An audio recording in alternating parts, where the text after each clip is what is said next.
Hello. Today we will learn about the phrase bet on something.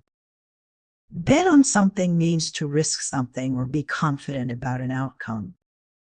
You use it when talking about gambling or making predictions.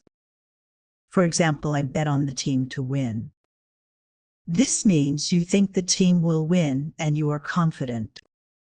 Remember, bet on is inseparable. You always say bet on something, not bet something on.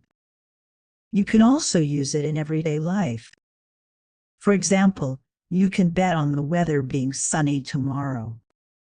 It shows you expect it to happen. Bet on can be used with many things like teams, projects, or plans.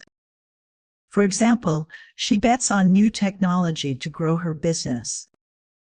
It's a useful phrase for both casual and formal English. Make sure you don't separate bet and on. Practice by making sentences with bet on. Try saying, I bet on the movie being good. That's all for today. Keep practicing and you will get better. Thanks for watching. See you next time.